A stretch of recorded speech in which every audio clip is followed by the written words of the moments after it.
Data centers, property taxes, rapid growth, infrastructure. These aren't just headlines. They're issues affecting every homeowner and taxpayer across Chatham County.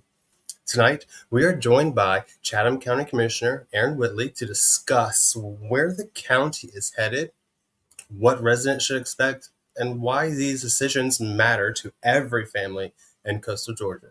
So, without further ado, let's get into it. Welcome back to this episode of the Market Sip. My name is Patrick Donovan from EXP Realty, part of the Johnson Group. Over here with my co-host Brandon Giebler from Next Move Real Estate. I'll say thank you so much for coming on. I really appreciate it. We're excited about Aaron Whitley being on the broadcast tonight. So super excited about that. And of course, you know, this show is for you guys, right? And I don't know if you guys heard this about the Effingham atomic bomb that happened out there. Brandon, did you hear about that? Not the atomic bomb. Now there's like they went to bed one night and they wasn't getting a data center, and then boom, the next night they had a data center. So I know everybody is upset about all of those. So I want to make sure we talk about it. Now here's the thing I want to say. This weekend, I also had a get together at my house talking about data centers because Port Wentworth still has some work to do. Okay. Here's the biggest thing I want to say. And I see it online. I see it everywhere. Okay. Where the citizens are fighting each other. Right. And I'm sick of it. This Republican Democrat thing is a total farce. Okay. We need to band together. We need to stop fighting each other. Okay. I see online, they're saying like, well, if you hate data centers so much, just stop using AI and boom, you're going to solve the problem. That sounds good until you think about it, because guess what? My entire job is intertwined with AI. I cannot do my job without doing AI. So your suggestion is to go to work, make people a whole bunch of money with the AI, and then when I get home, don't even get to use Netflix, just cut it all off. That just doesn't make any sense, guys. Okay, listen. The data centers are against us. I don't care how you cut it, okay? Now, unless this data center in Effingham comes in and does everything they say they're going to do, which, God, I hope they do, right? Then it'd be amazing. But the likelihood is, I don't know. So we got Aaron Whitley to talk about how it's going to affect Chatham County, too, because, of course, it's right there at the Chatham County border. So I appreciate it. But tonight I'm excited. Probably one of my favorite local spotlights tonight there, Brandon. Oh, yeah. So we have the owner and operator, Danica. She owns a Southern Grace Styles. There's that card right there. That's a good card. Good job, Patrick. So let's go ahead and bring her on and give her 5 minutes. All right. You got 5 minutes. Hey, Danica. How you doing? Good. How are you? Thank you for coming on the show. Much. Yeah, I really appreciate it. Yeah. All right. So, Brandon, are you ready for the 5 minutes? Yeah. All right. Here we go. 5 minutes on the clock. Go ahead and start it. Okay. Right. So, Danica, tell us about yourself and what Southern Grace Styles is all about. Yeah. So, I am a 26-year-old stay-at-home mom to my 2-year-old daughter.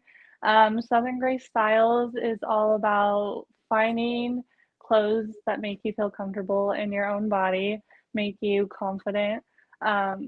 Going through postpartum, it was just kind of rough. There were ups and downs with feeling comfortable in my clothes. So I wanted to create a boutique, a website for other women, men, whoever, to feel better about themselves and what they wear. Nice. Okay. Yeah. So it's supposed to be Western boho fashion-ish, right? Yes. So it is a Western boho, but I do also just have casual clothes. Like this sweater that I have on, you could wear this going to the store, whatever you want to do. So I have a little bit of everything. I have car accessories, home items, home decor, We got car fresheners, we have clothes, purses. I can practically get almost anything. Wow, cool. All Yeah. right, so what inspired you to start the Southern Grace Styles? Honestly, I have an esthetician license back home in Colorado.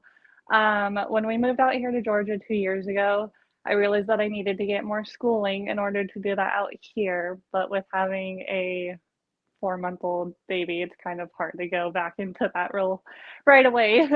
um, so I ended up with the help of my grandpa. I ended up just doing a bunch of research, and I was like, I'm going to open up a online boutique because I love to shop, and why not help others shop for themselves? And feel And free. yeah, and whenever I would go into like the mall or something like Buckle, for example, which I used to work at, every worker would come up to you and have a meaningful conversation with you, and I just want to be able to be there for other people that are needing help to feel beautiful in their own bodies. I love that. That's a good way of thinking. Yeah. What are some of your more popular items? Where are people getting the most? So the most right now are some of our luxe items. So it's gonna be like purses, wallets. We do have a bunch of new arrivals that are going to drop soon. And then we have this denim dream romper. A lot of the summer stuff is still rolling out the window, but we're about to get into the fall stuff. So mainly it's just the clothes and the purses is what everyone's going for right now. Uh, All right, okay. So where can people find you to shop for you to support your business? Like, what is the best way to get a hold of you? Yeah, so you can either go onto your website and go to southerngrace.co, or if you go to Facebook or TikTok, I'm under southerngrace.styles. And then we do have a VIP Facebook group. It has more exclusive drops than our website does. And Oh, that is going to be SGS VIP, and that'll be on Facebook. so how do you become a VIP and get in this Facebook group?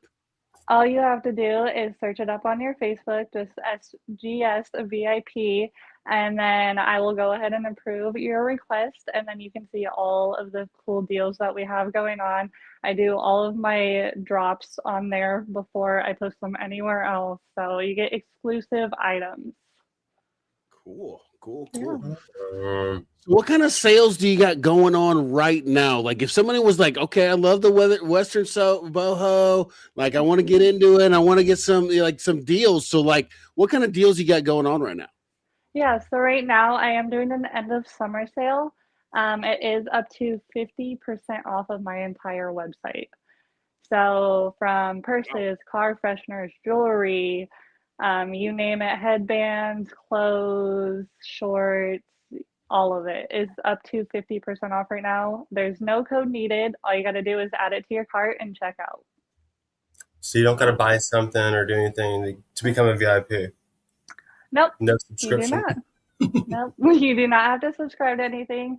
It is completely free. It's just there for if you want to know the new arrivals drops before, or if you want more exclusive items that don't go onto the website.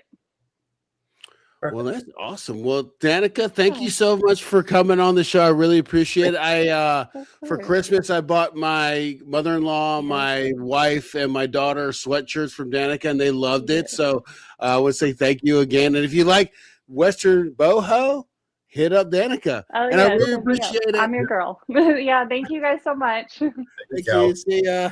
Bye. Bye. Bye. See, I just met her like yesterday, so I haven't bought anything, but her website's cute. Just gonna look at stuff on the website. That's fun. All right, you She's want to catch up on the chat before we bring in Aaron? Yeah. So Jennifer's here. Hey, Jennifer. Good evening, friends. You're my friend. Love you. She also said, I still think our elected officials that sign an NDA after taking an oath to be sworn into office to support their constituents should be made to resign or get criminal charges. Whoa. She believes in that. And then she said, I want to find my boho flowering type of old hippie type of clothes so far I found. Oh yeah, she moved from Alaska, so she didn't get to bring all of her stuff. So Well, I mean, Danica's got the good stuff, so hit up Danica. She's got the boho. yeah, she's got cute stuff on her website. Joshua said hello. Thanks for joining, Joshua. And look at there. Hey y'all. Hey, everybody. Thank you guys so much for coming in. I really, really appreciate it. And once again, as you know, this show is about you guys. So please put your comments in the chat and ask him any question you want about Chatham County. So without further ado, let's bring on the county commissioner, Aaron Whitley.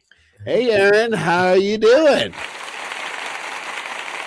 Good evening, gentlemen. Commissioner Aaron Whitley here with you. I'm proud to be here. I'm sorry. See, I've been saying it wrong in my practice, and now I've got to remember for the show. Thanks.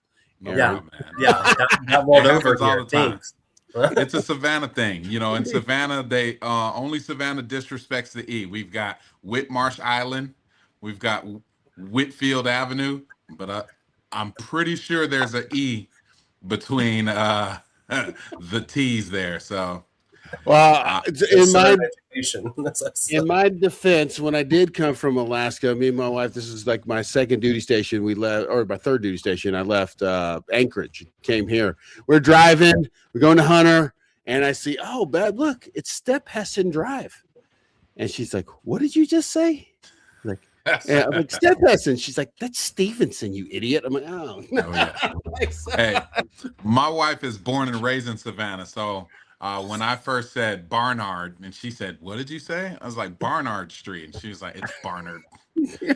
So yeah, you got to have the Savannah swang, the Savannah twang. It's a learned thing. You could tell when you're not from around here. Well, I appreciate you coming on so much, Aaron Whitley. Okay, so for everybody that doesn't know you, why don't you tell us a little bit about yourself and what you do as county commissioner, please? All right, so I am your 6th District County Commissioner, Aaron A. Whiteley, represent the southwest and south side of Chatham County, pretty much the last frontier of property development here in Chatham County. I've been in office, I'm in my 6th year, so my second term, second year of my second term, youngest African-American elected to the Board of Commissioners here in Chatham County. What we focus on, first of all, we have about 50 essential services that the county is responsible for. So your county M&O tax line on your tax bill goes to these services, the courts, funding the courts. We fund all of the constitutional officers. So your coroner, your sheriff, your district attorney, clerk of court, superior court, we fund all of them with our county taxes. We also, and so we oversee their funding, their budget, so to speak, but they actually, the constitutional officers run their own offices. So we can't tell them what to do in their office. We only allocate funding for their budgets. We also control 911, animal control services throughout the county. So those are just some of the essential services. Again, we have over 50. Something else we do, we serve as collaborators. So based on the Georgia Constitution, the county is the direct extension of the state. So we kind of play middleman when it comes to resources that come down from the state down to our local community. Oftentimes there may be infrastructure projects, for example, that are being funded by our state. And sometimes they'll come through the county. The other thing we do, or at least I do personally, and a lot of my colleagues, I think, is educate, because I think there is a lot of misunderstanding when it comes to government. There's a lot of mistrust when it comes to government. And so when I initially ran, my focus was to create accessibility and accountability, as well as transparency. And so, I've worked hard to keep that line of communication open, and this is one of those examples. So thank you for having me. Fantastic. Thank you so much for coming on. Yeah. All right. Well, now before we get going, I don't want to forget, we have a poll. So let's, and Aaron, please answer the poll as well. So the way you answer the poll, like we're saying, put the number that corresponds with your answer. So what should matter most when deciding whether to approve a data center in Chatham? Should it be 1, tax revenue, 2, local jobs, 3, resource protection, or 4, oversight? What are you thinking, Brennan? Which one are you thinking? Public oversight ain't happening. Sorry. Resource protection. I think I'm going 3. Yeah. Resource protection. I'm voting. I can't vote because I'm like 4 votes, so I'm just not going to vote this time. Makes you a cheater. What do you think, Aaron? What do you think? Well, it's not fair. Only because, in one of my roles, I serve as vice chair of NACO's International Economic Development Task Force. And so with that, I've been briefed extensively on data centers. And so the answer I put in the chat was 3. And I think that is, most important in my personal opinion. Hello, Yelp. Just put 3. That way it counts. It won't count in the poll if you put anything else. If you need 1, 3, Jennifer. 1, 3. Jesus. I put 3. There we go. Awesome. Thank you, Josh. Josh has got it. Good job, Josh. There you go. There you go. Thank you, guys. I appreciate it. You guys rock. I'll tell you guys, we have the best chat in the country. I was calling it right now. Thank you, guys. I appreciate it. All right. So, sad. Where's India? Huh? Well, they didn't come. They're sleeping right now. That's the problem. Okay. Oh, I forget. Time they're ahead. Okay. So, all right. So let's get to the show. All right, here we go. So at the April 10th data center town hall, you said the local governments must put zoning guardrails in place before these companies arrive. Let me play this video real quick. When we look at data centers and what they're doing, what's driving it right now, the other part is local governments are allowing them, or local governments have not put enough guardrails through zoning, through different local code to hinder or at least put guardrails in place for the development of these. That being said, we're seeing they're popping up. Local governments, if you know that your light industrial zoning or your heavy industrial zoning will allow a data center at this point, well, the question is, are there other safeguards that you want in place, other steps that you want these data centers or developers of data centers to take in order to put this big thing in your community? If you have not put some code behind that, if you have not put action behind that, then you are in essence enabling them to do what is within their right in the law and property rights. Nobody likes an enabler. All right. So, do you believe Chatham County's current regulations are strong enough? And would you support a temporary moratorium while those rules are reviewed? Yeah. So, I do think that at this point we have the safeguards to stop it. However, I do think we need to put in more safeguards. And I want to be clear. I do think that data centers play a positive role in some places, just not in super metropolitan areas. What do I mean by that? For an older, dying rural community, right? A data center could be a lifesaver for one of these older areas. Again, older rural community. Few people living there means few drawing off of the resources. So the tax revenue plus the actual capital that the data center developers put into the community could tremendously benefit one of those areas. When we talk about places like Chatham County, I personally don't think that we're set up for that. And so with that being the case, when we talk about putting those guardrails in place here locally, right now we don't have a zoning designation that fits data centers, meaning it would have to come before the Board of Commissioners to actually be approved. They couldn't just slide it in. Whereas, as you saw in the clip when I talked about some folks, if they are considered light industrial or even heavy industrial, some communities may have broad enough language that a data center can fit in that. We don't have that in Chatham County. Now, understand that the commission only is responsible for unincorporated Chatham County. So each municipality within the city has to have their own guardrails. But to go a step further, I have engaged my chairman as well as my colleagues on some different ways that we can get community engagement. As I stated in that town hall, I was going to push for a community-driven uh, study group, if you will, or advisory group that has morphed into me asking our commission to consider reinstituting the Chatham County Resource Protection Commission. Now, I will got to give credit where it's due. The first person to bring this back to our attention was Jeff Bouvet of 100 Miles during. Love Jeff. All right. And I want to kind of share this because when we talk about community engagement, this is a prime example of it working. Every year, governments have to have a public hearing about their millage rate, right? Whether they're raising it or not, right? And so during that, there are public hearings that have to be held, meaning the community can come and speak. There's typically some sort of a time limit, but very rarely, very rarely does anybody come to those. Mr. Jeff Bouvet, forgive me, Jeff, for mispronouncing your name. He came. Yeah, look, I think it's a commonality that we have here, folks messing up our names.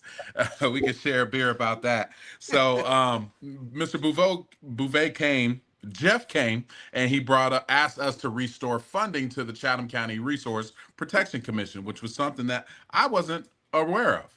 And so we asked our manager to give us a briefing on it, and he gave us a briefing. And ultimately, this was an entity that was created in 2008 to preserve resources, to look into the preservation of natural resources and other resources in the community. It's a 9-person board, and then that 9-person board can appoint a 32-person technical advisory committee, as well as create an ad hoc committee for any reason we see fit as it relates to resource protection. And so what I have done is ask our chairman, as well as a number of my colleagues, if we can go ahead and appoint people to that and establish the focus as creating an ad hoc committee on data centers. Reason being, I think that there's a lot more to be stated about data centers. Again, I know personally, I believe that they can be a drain on natural resources. And I want to make sure that we are upfront with the public about the pros and the cons, because again, I think that there are spaces where data centers do make sense. And the reality is, as we sit on this internet, as we utilize our phones, for those who utilize Chat GPT and all the other AI apps, data centers aren't going anywhere. So the question is, where are we going to put them? And I've always been an advocate for focused, measured growth. And so with that, hopefully we can get this Resource Protection Commission up and going so we can get a lot more data, not only to share with my colleagues, but with the community, and ultimately see if there are some steps that we can take to make sure that we protect ourselves even further should we be approached by data centers. Are all the commissioners like feeling the same way you do? Do you think? I mean, I don't know. I mean, do you have a pulse on where everybody's at on this? Yeah, I think all of us want to get all the data first. Again, I'm not here to vilify data centers. I think that, at the end of the day, this is America and we live in a capitalistic society. And so that being the case, people do have the right to start a business. They do have a right to leverage property rights and so on and so forth. I can't take that away from anybody. But what I can do is, again, do what I can to put guardrails in place to make sure that those ventures are responsible and don't harm our community. And so that's part of what I've been charged to do as an elected official. And I take that responsibility very seriously. So in talking with my colleagues, though, we all want to hear the information, the data. A lot of us have heard some of it, but we want to know, what direct effect will it have? Kind of similar to this Effingham situation. There are some implications for us and our water supply here in Chatham County with that. Yeah. And you may have seen, I put out a statement kind of saying that whenever we're having these projects of regional importance, we all should be at the table in some way or another. Absolutely. Nobody at the county was engaged in this situation. At Chatham County was engaged in this situation. And though there's no law that states it, I do want to be clear because I know that there's probably somebody who's going to say, "Well, they don't. Well, this is Effingham County. We don't have to talk to you guys." Nobody's trying to tell you what to do or anything like that. It's just about courtesy, community courtesy. We are a region that's growing exponentially, growing at the same rate of growth as Atlanta in the late 80s and the early 90s. And with that, we have the opportunity to avoid some of the pitfalls and challenges that the metro Atlanta area went through. And so collaboration and communication is going to be key. And so I wish I would have known about this a little bit sooner, but it is what it is. So all we can do in Chatham County is just try to gather all the information, try to make sure that we create spaces for our community to be involved in preparing and learning, and put the information out there, and then from there vote our conscience. All right, excellent. Yeah, I agree. Do you you want to go into the chats real quick? Yeah, let's do the chats. Let's do it. Oh, hold on. No. I like to smoke cigars, and it seems that Jennifer likes smoke too. Let's go to the chat. Jennifer said, "You just copped out. And by the way, Georgia Power just stole 20 homes, and just because you can doesn't mean you should. Capitalism has lost the principle of the greater good." All right. So, well, Jennifer, it appears that you have misinterpreted what I said. I said that we are in a capitalistic society. Capitalism is what runs our nation. I didn't set that up.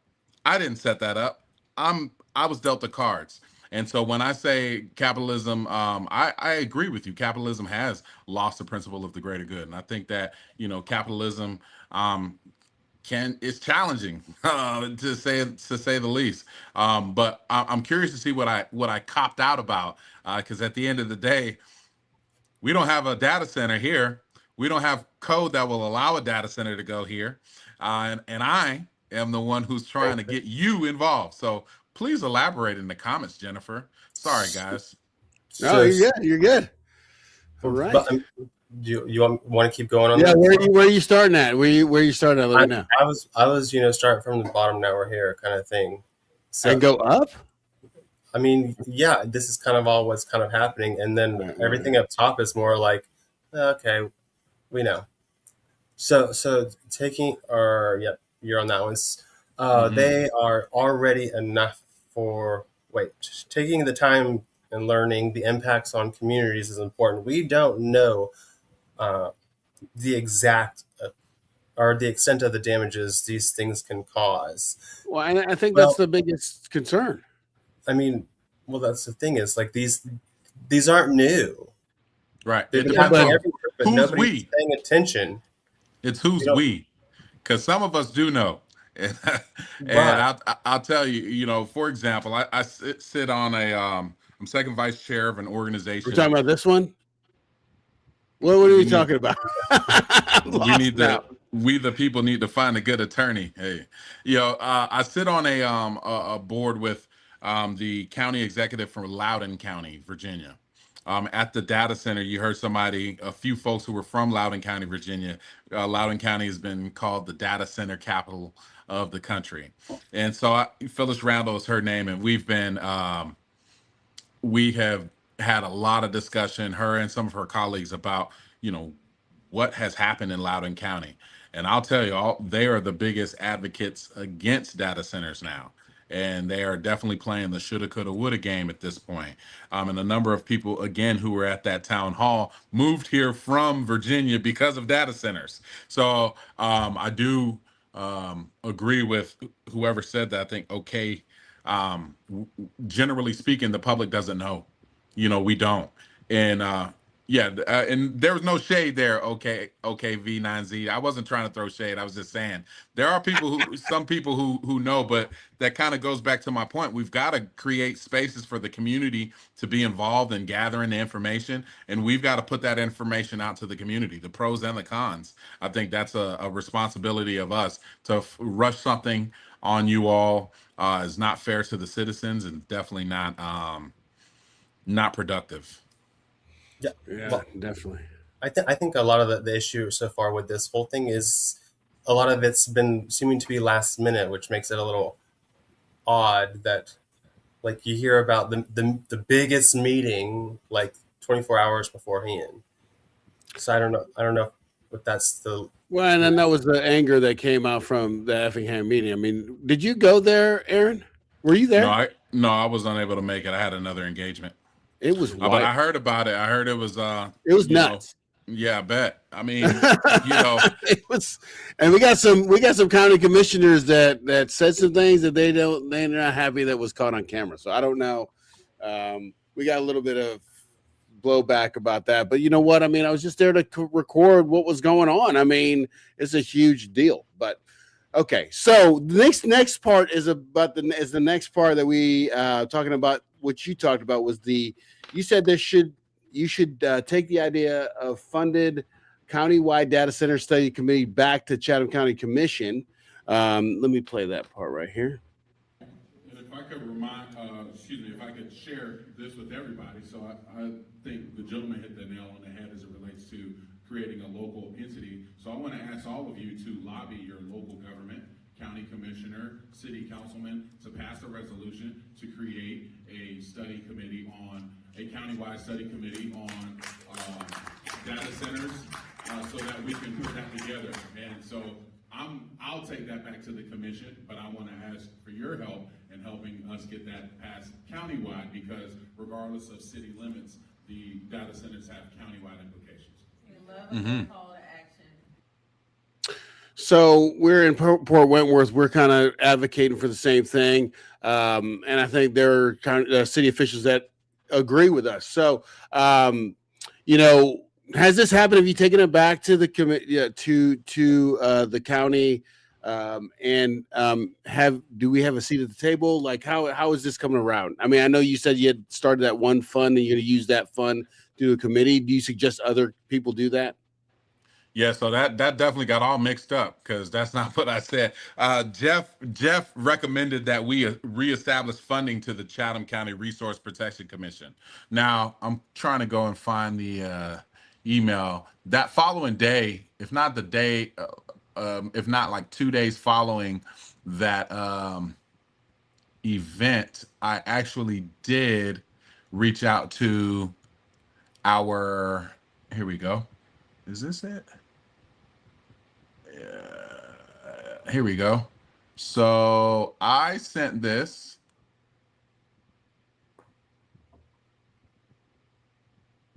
Here we go. All right, this was April 28th. I sent this asking our chair, vice chair, and chair pro tem a draft ordinance to help us better prepare for data centers. I also ask that we consider creating by resolution a community-driven advisory committee to vet the potential ordinance, as well as all concerns the community may have. And then I attached a proposed scope of work for that committee. And then we talked a little bit offline about it. And then I sent a follow-up in May. And then I just sent another one on the 22nd asking that we just use the Resource Protection Commission as that entity. So at this point, the chairman wanted to wait and kind of see what took place with Effingham County and kind of some of that, because that was the same day, if not the day before the meeting. And I haven't had the opportunity to talk in greater detail about it, but I'm going to continue to push to have, because again, I do think with such a polarizing subject, we owe it to the community to put a group together and let the community be involved in working through this, because this is one of those uncharted territories to some degree for our community. That is, of course, there's a lot of data throughout the country and throughout the world on data centers, no pun intended, but we've got to dig through that locally and again get that information out to the general public. So I'm hopeful that we can get that established soon, so that we can start getting facts and data out to the community. But until then, at this point, I'm not sure how long it'll take for us to get this going. But it's my hope to get it rolling in the next 30 to 45 days. Excellent, Okay. excellent. If you want to jump over to the chats and scroll up a little bit, I think Okay. Jennifer clarified no, but you use the same language as the people that are doing us wrong. Oh, it's capitalism, and I tell you right now, sir, I do a lot of research. She does. She tells me all about it. Off the top. Well, Yes, thank you Jennifer, for the she research. misunderstood you. Thank you for being informed. And I mean, I don't have a She, response to that. I talk like the people who are doing you wrong. I'm not sure who you're speaking of, but if it's somebody who has to speak in public to large groups of people, then there probably are some similarities. the Because publicly at the end of correct the day, version, huh? the publicly correct version, or the politically correct. Yeah, I mean, there probably are some similarities in our speech, but again, when it comes to what I said about capitalism is real. Capitalism is capitalism.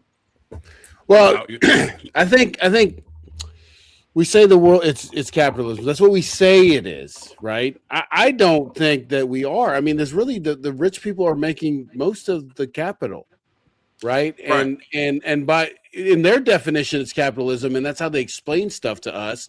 Oh, it's capitalism. That's why we do this way. Well, my thing is this, and this would be another way they would push back on me if I said this.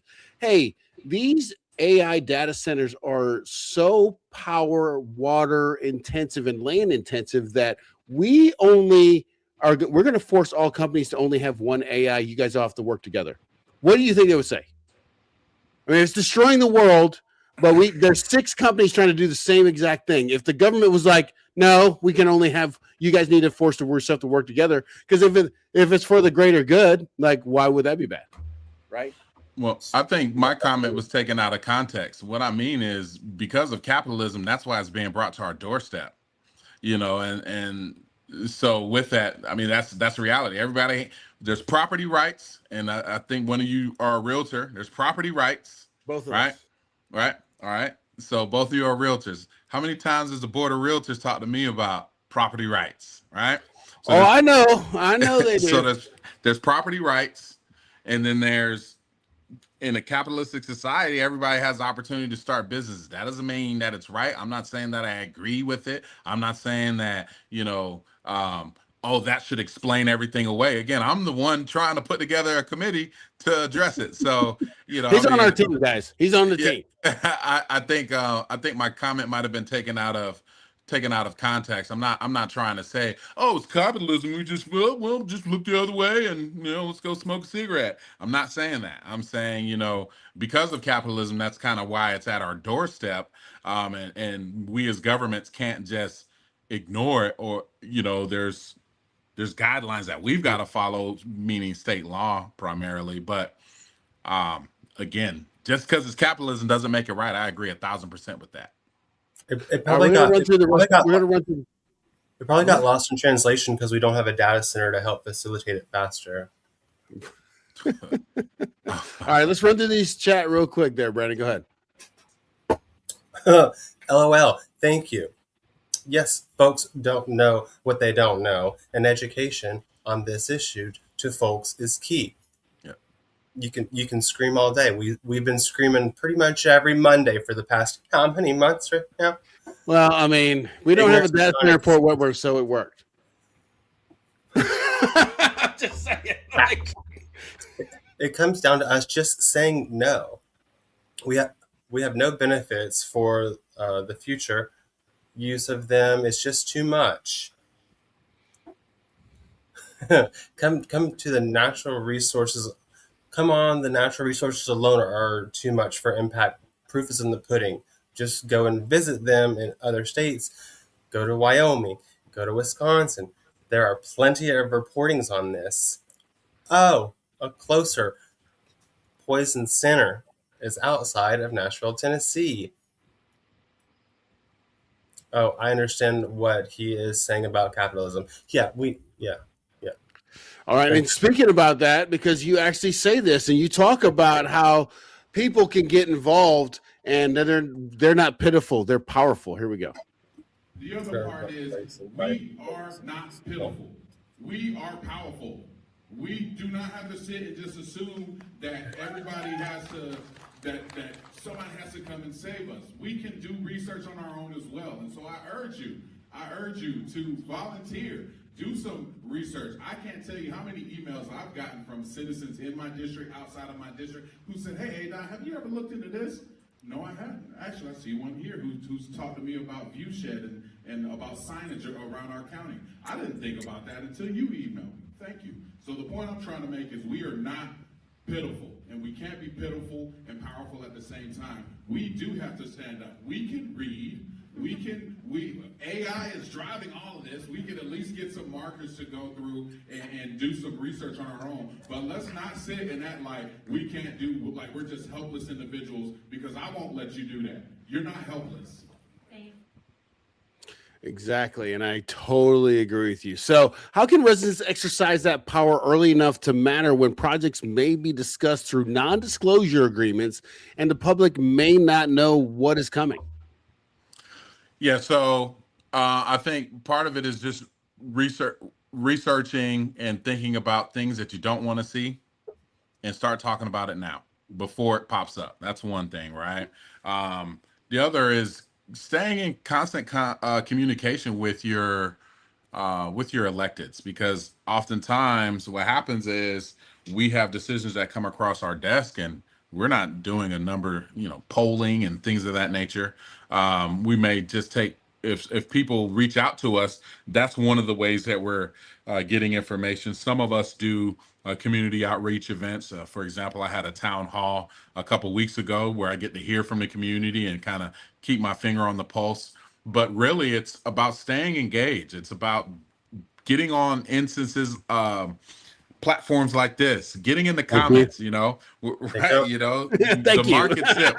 Take a sip of the market sip, baby. There we go, baby. This type of engagement, here we have Jennifer and Emily and these other folks are directly engaging with an elected official, right? Excuse me, there are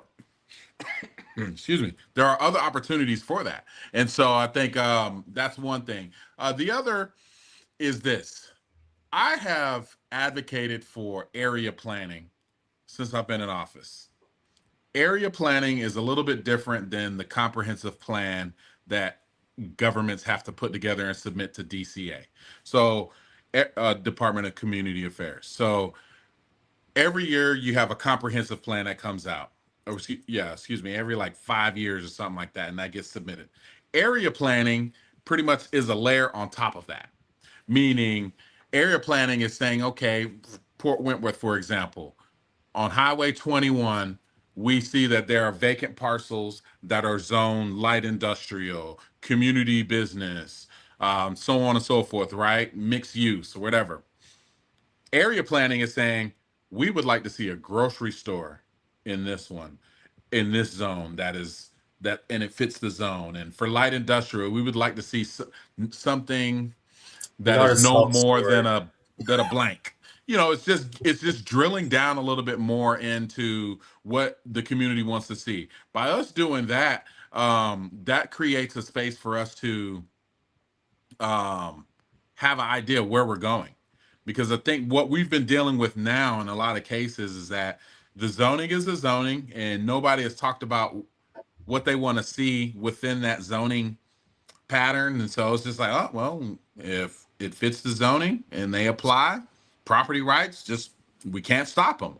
Well, if we want to do area planning, that kind of gives an extra little guide rail. The other thing I think is for communities to kind of put in some if and then policies when it comes to certain things, so if the development requires a DRI, y'all may be familiar with that. The was it Regional DRI? impact? It's like a study associated. Study, yeah. Right. So if it requires that, then we do blank, or something like that. So that a project that requires a DRI is going to be a very large project. New Hampstead would be an example of that. The New Hampstead development in Chatham County, it's about 11,000 doors. That required a DRI, right? So if we put some of those types of if and then policies in place, I think that'll help us be a little bit proactive when it comes to the growth and development in our community. It's Love that. development of regional impact. There it is. So There you go, I'm Renee. gonna throw this to you, Jennifer. Jennifer said, "Good to hear, and I do appreciate you coming on and listening to our doubtful ears. I know that we need to be connected to our local government and community, and I go to as many as I can as possible. I have serious issues with how the county and the city do the taxes, roads, communications, etc." So she's mad at a lot of people, but it might not be you right now. Yeah, that's fine. Well, but I also understand when I ran for office that I was running to represent government. And so I am a personification of government in this Yeah. case. You know, I'm curious about the serious issues with how the county and city do taxes and roads. Um, And you know, communicates. and communications. I'm curious about like some greater detail. I mean, when it comes to taxes, how we put that out is uh, governed by state law, how we like say it. And it recently changed to be a little bit more clear because prior to this year, um, if we were not changing the millage rate, we did not have to announce that your taxes would increase. But now we do. Why is that important? Well, we can keep the millage rate the same, but if property values are increasing, your taxes are going up. Yep. Period. That is a tax increase. Even though I didn't vote for a tax increase, property values have driven that. Now, there's a lot of subjectivity in that because we're dealing with the Board of Assessors and their valuations. And you know, I've heard good things and bad things about those valuations. So, you know, that that. But again, that's just kind of one of those instances when it comes to roads. Depending on what road it is in our county, it's gonna determine how we move through that process. For example, for those of you who live on, say, off of 204, I saw somebody mention 204. That's a state highway. So GDOT drives road improvements on that and road maintenance and stuff like that because that's a state highway. Highway 17 / Ogeechee Road, same thing. Victory Drive / Highway 80, same thing. But then you've got some places where the road is owned by the county, but a city development sits on it. An example would be in the Georgetown community, Wild Heron, which has been a hot subject in my district. Wild Heron Road is owned by the county, but there's a property that's being built that is annexed into the city of Savannah. Another example would be the corner of 17 and Little Neck. There's going to be a pretty big development coming there. Well, that development is going to be in the city of Savannah, but Little Neck Road is a Chatham County road. And so there's collaboration that has to happen there. There's and it no can get collaboration. convoluted. There's no collaboration. I had a property listed on Little Neck Road, property of Chatham County. No, it's City of Pooler. No, it's Savannah. No, you got to call this one. No, it's this one. We annexed it. No, you have it.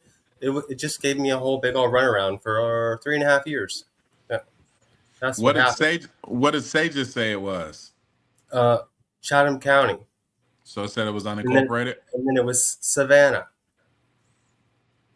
Yeah, you had to deal with Pooler too, right? And then there was property rights with the Cuba, right? Yeah, they took it from Pooler to make it Savannah. They put it in That's a very specific example, Brandon. That's cool. I'm 3.5 years butthurt over this. I still get mine, okay? Yeah, I ain't mad at you. You know, but that is not an uncommon frustration that I hear from our community, you know, where properties again have been annexed. Some folks don't even know that neighboring properties have been annexed. And then again, in certain cases, the annexation nets a zoning that is not congruent with the adjacent properties. You know, and so, you know, I see it a lot in my district where we have people who've lived on residential agricultural property for generations. And then the property next to them gets annex it to the city of Savannah, and the city of Savannah makes it residential multifamily. Right. And because the unincorporated citizens can't vote for city council persons, the unincorporated citizens feel like they don't have a voice. And so you'll see folks like myself go to the NPC meetings to try to speak out. But at the end of the day, I can only speak out in that case. Now we have, since I've been in office, we have contested more annexations than we ever have, because it is my personal belief that some of the annexations, just like I mentioned, like the example I just gave, are kind of counterproductive to the community. And so, but what I learned was prior to me being on the board, I think we hadn't contested any annexations.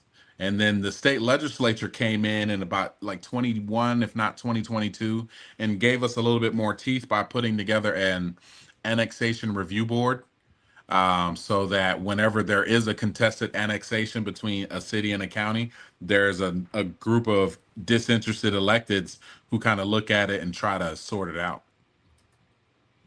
Are we talking about the same property? Okay. All right. So let me get through some of this chats real quick. So Emily said, I think now with this, what's happened in Rincon, Port Wentworth can gain traction for signatures for the petition. So I'm excited about that. That's right. We got Sean Randall is on here. He's our city councilman for Rice Hope and Rice Creek or Rice Hope. How about the homeless people around hotels around 204 and 94? Yeah, I mean, what about them? We've been there. Give them more money while you sit at the light, and then maybe they can buy something. So I was in a meeting. So we have well, hello, Mr. Councilor Sean. Nice to see you. So when it comes to that, we've been working on that heavily. That is my district, that gateway. We have weekly task force that are going to address it. The challenge that we have is that it is not illegal to panhandle. It is only illegal to panhandle in the middle of the road. Now we are working on some creative enforcement. But the other thing is that we've found that there are a number of other communities that come and drop their homeless at our exit, and so we've had to work with that. Oh yeah, we've seen it, like pictures. So we've had to contend with that. But the homeless in our community, especially out here, once the community, if you will, under the Truman dissipated, that coupled with all of the growth and development that's happening in West Chatham, where a lot of these trees and forested areas are now being clear cut, those were areas where a lot of the homeless found refuge. And so you're seeing that. But I think what you're seeing on 204 exit 94 is the racket, which is there are people who are out there because they make more money than working at a smoke or vape shop. If you could make $300 a day and not have to take a drug test and not have to have a uniform, and that's what some of these folks are doing. So we urge people to give change that counts. Don't give them money. If you're going to give money, give it to the organizations such as the Interagency Council on Homelessness or the Chatham Savannah Authority for the Homeless to help them with resources, but don't give them money. Now, something else that we've done to address those, that is, we have instituted the urban camping ordinance. The urban camping ordinance, we caught a lot of flack for it because you had a lot of people saying we were criminalizing homelessness. But what this was doing is creating an avenue for our police to be able to engage with the homeless folks a little bit more, our unhoused community, and dig into the resources. We've created a homeless court as well to help folks get situated. It's an accountability court to help folks get situated, because there are some people who need help, but the reality is there are a lot of people who don't want help. There are a lot of people who are out there for business reasons. They're preying on those who are in the homeless encampments. They're selling them drugs. And so for that, we have been working with law enforcement to address that. We've been working directly hand in hand with the hoteliers and business owners on exit 94 to address it. And, one thing I could say is that Anything that we told the community we were doing, we did it. And so, and then we don't come back and say that we didn't do it. But Sean will get that later. Okay. He had another question about Anchor Park. Can the county help fund for Anchor Park? I mean, Really, Sean. Really. Hey, I mean, like take Sean it. has my phone number. The short answer is I don't know. I have expressed a desire to support putting a bus stop out there, like as a major hub, because I do think that we want to get people to and from Anchor Park. It's going to be a great amenity and a great addition to our community. But as it relates to Anchor Park itself, I don't know. I mean, there's so many different moving pieces in that question, so it's kind of a loaded question. But theoretically, maybe. Set you up. He tried to set you up. It's all good. Loaded question. With a loaded question. So I was gonna say don't give money to the ones that are dropping them off. Do your that research part. where you donate money. How are you gonna I can't, never mind. Well, we're trying to put signs up with QR codes, but GDOT won't allow us to put the signs on the off ramps. Oh. Yeah. And so, Well, I mean, it could cause a problem when you're trying to scan a QR code while you're driving. well, Hands free. if you're stopped at the light on an off ramp, that's when you would scan it, theoretically. Right. But I mean, that is what it is. I think we do have to find other ways to get people to understand that. But I think the reality is people aren't. People are going to continue to get their moral points by giving $1 or something and feel good about themselves. And excuse me, I'm not mad at them Talking for about that. me. He's talking about me. I didn't know we shouldn't be giving them money, so that's my bad. Yeah, give them a meal. Go buy them a burger or something.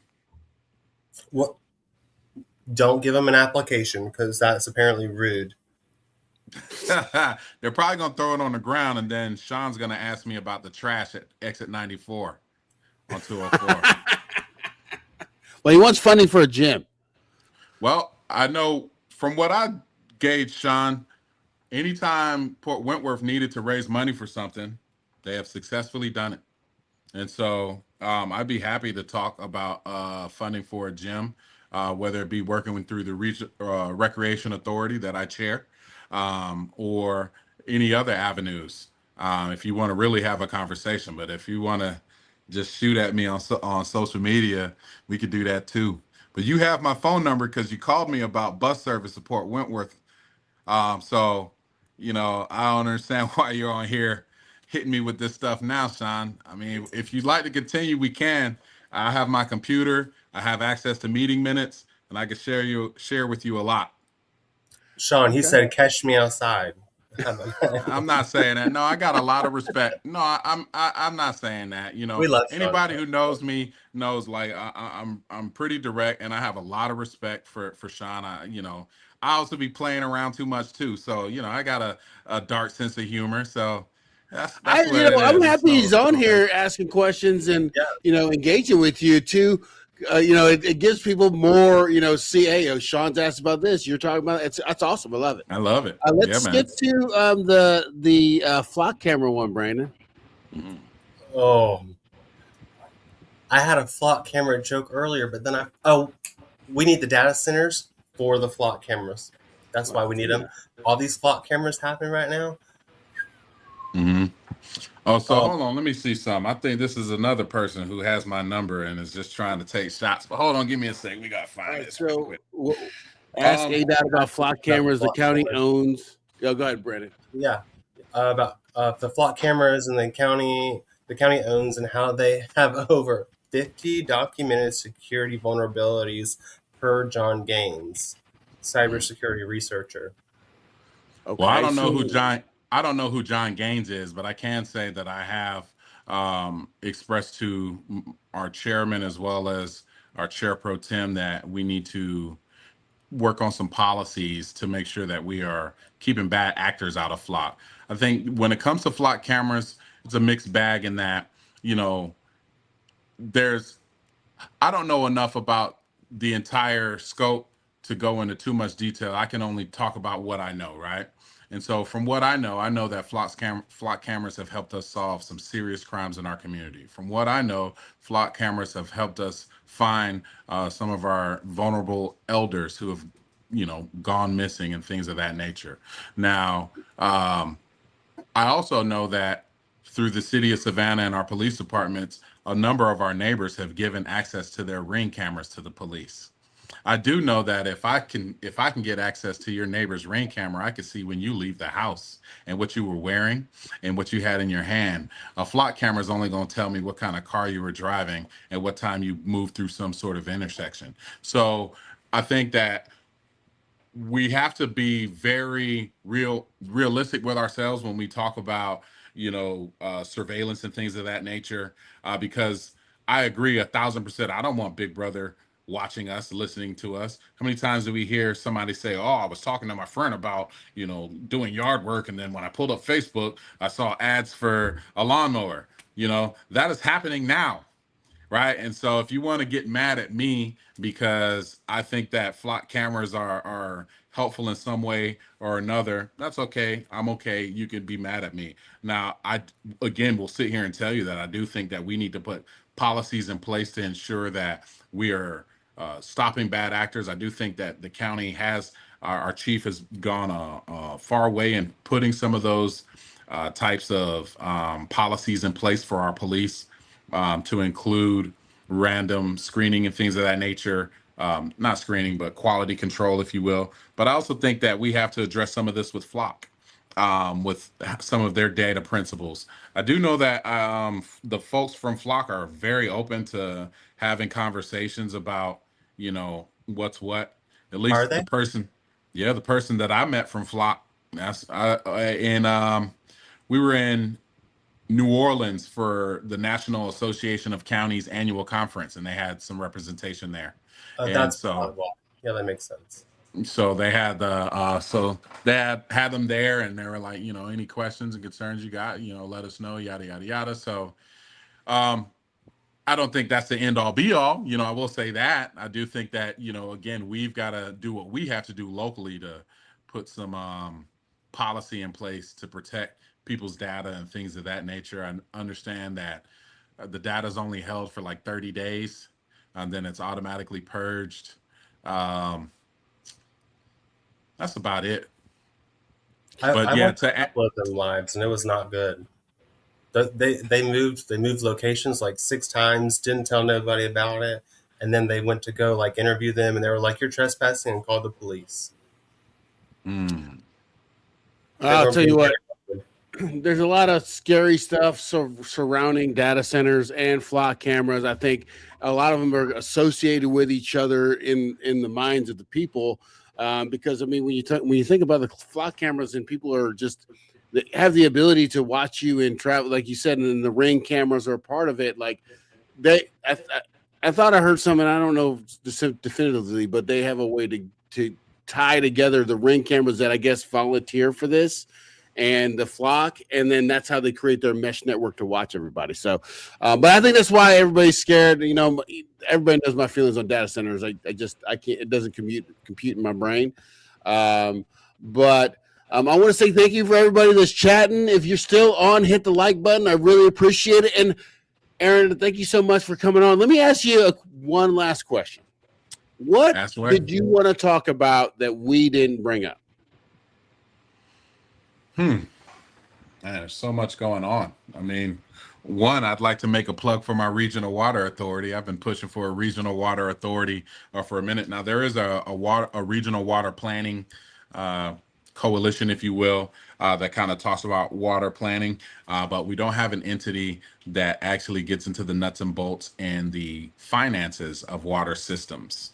As our community grows, we need our surrounding counties to have, the ability to build housing and support our region in the growth. And at this point, there are very few entities that control the water in our region. And so I think that everybody should have a seat at the table.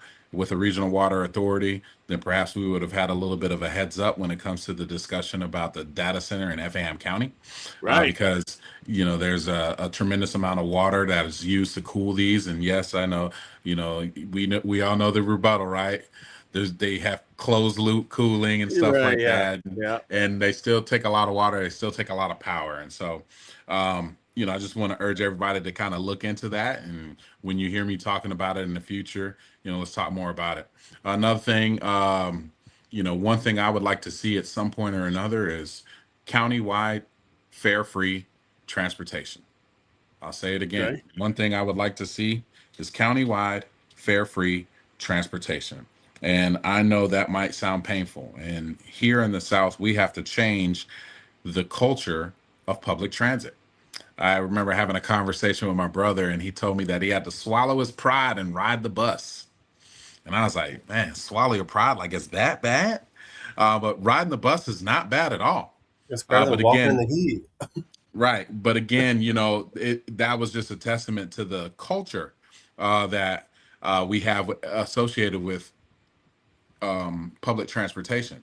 I have family who lives in New York and Chicago and a lot of other bigger metropolitan cities up in the Atlanta area. They have the ability to get around and go and work at different places that aren't by their house and so on and so forth, because they have effective public transit. And so, I want to urge everybody to stop looking at the buses and public transit as a failure at life or something like that. It is moving people around. If you are a business owner, it gives patrons more opportunities to come and see you, because if they don't have a car, they could jump on a bus and come to your business. If you are a business owner or employer, it gives your employees another way to get to work, because we all know a call in the wrong business is a long day for those who did report to work. And so I want to make sure that we are kind of having that conversation about transportation. And really, we have to start thinking about Chatham County and the coastal region. What does it look like in the next 15 years? And I'll tell you right now, it's going to look a lot different than it does today. And so with y'all's engagement, the community's engagement, as we have these conversations about data centers and things of that nature, is vitally important. Because without your engagement, some decisions are going to be made without you having input.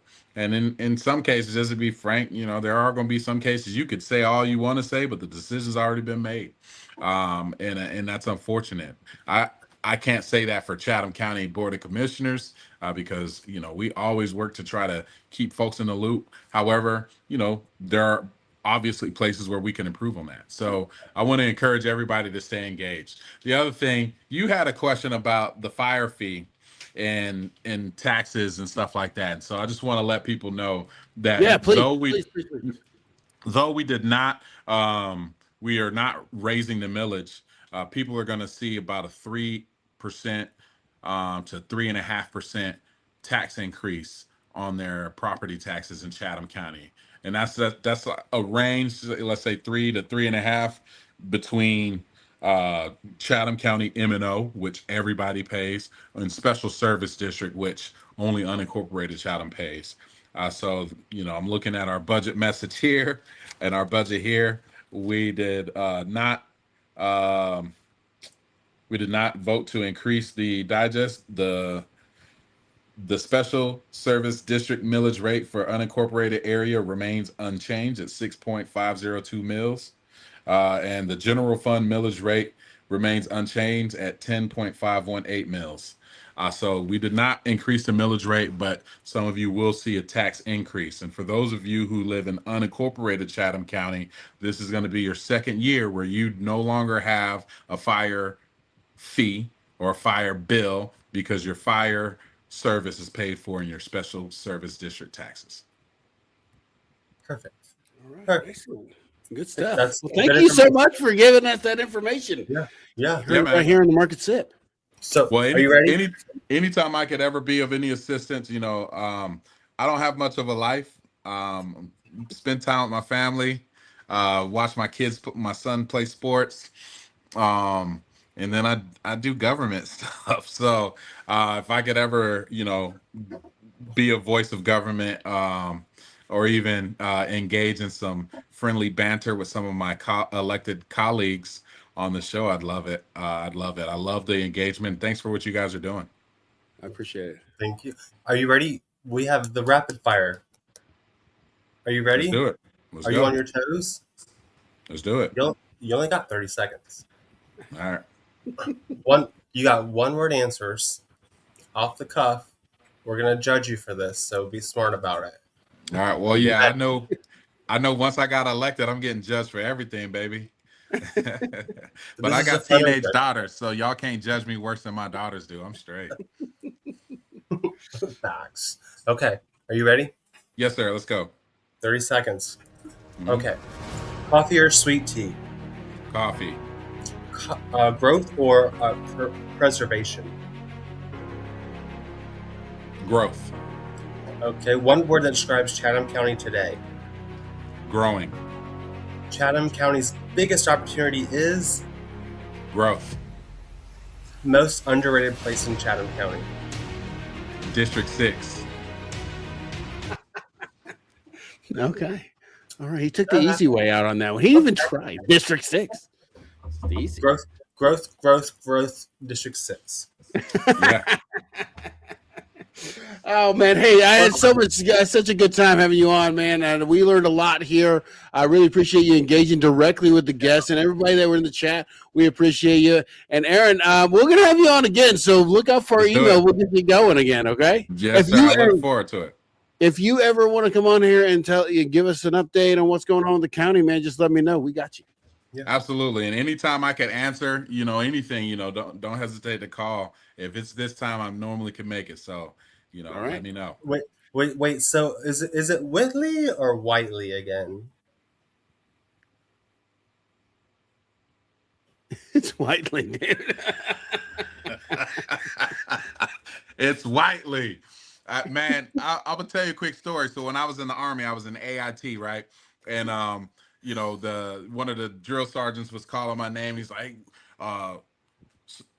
Whitley, and I said it's Whiteley. No, whatever. Whitley. What? No, my daddy gave me that name. It's Whiteley, Sergeant. Come here, man. That guy about to turn as red as an apple, man. I had to get a battle buddy and go and report to him. And then I got up close to him, and he's like, "Though I don't appreciate you pushing back like you did, I understand." Wow. And it's like, again, it's my name.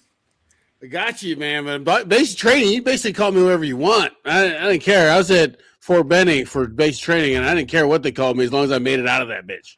Well, this was AIT, so I was at Fort Sam Houston when this happened. Basic was at Fort Knox for me. Okay, got you. They called me Whitley all the time. I just shut the front door. My drill sergeant, the lead drill sergeant, was Drill Sergeant Wildman. That was his last name, Wildman. Oh, there you go. I didn't want that smoke. Definitely not. All right, man. Well, I appreciate you coming on, and we'll be in touch. All right, gentlemen. All right, y'all take care. Thank you. All right, you too. Good night. Man, what a great conversation, man. You had to get that final dig in there. Yeah, it was funny. It was good, and he actually, may not have come off as he's on our side, but he kind of seems like he is. I mean, it's just about you getting involved. I think that's the biggest thing. He's like, hey, just as long as we engage in conversation, like I'm down for it. So I love that. And you could see the engagement out there in Effingham. And if you live in Port Wentworth, you're watching, I want to bring that same kind of heat to the city hall when we're doing their next city council meeting, so we can get this moratorium thing done, guys. We can do this, okay?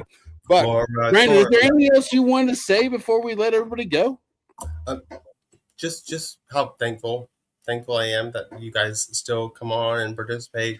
Me too. It's super important, and I can't tell you how many times I've tried to post all these Facebook pages, and they're like, we don't do that here. I'm like, well, then you're gonna get a data center here. Like we're just trying to put this out here so you are made aware of things. So right. I think it's awesome that we have these loyalists in our side that's going to help us spread the word so we don't get stuck with stupid stuff. All right. Well, here's the poll. The last chance because right now resource protection is winning 100% to nothing. So what should matter most when deciding whether you approve a data center in Chatham? Is it tax revenue, local jobs, resource protection, public oversight? Nobody public oversight, really? Well, that's kind of like the city council and those people's job, right? To make sure like it's good for the whole public. But the resources, like we can't live if we don't have the clean air that a data center ruins, or water to drink that data centers ruin, or sleep at night because the data centers ruin it. But anyway, like I said, you guys are the greatest. Thank you guys for coming on. I really appreciate it. If you didn't check out the video me and Tony did, we recreated Green Truck Pub's burgers, the trailer park burger with the pimento cheese. Really cool video. Definitely watch that. It was super fun. Chef Colby Todd taught us how to do it. Also, the luxury house video with a tree that's growing inside the house is coming out next week. He's not exaggerating either. It's not an exaggeration. It's a thing. Yeah, it's real. And then there's a whole tree.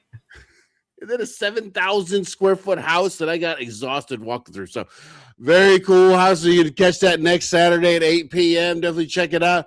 And I really appreciate you guys watching. I'll talk to you guys soon. Peace.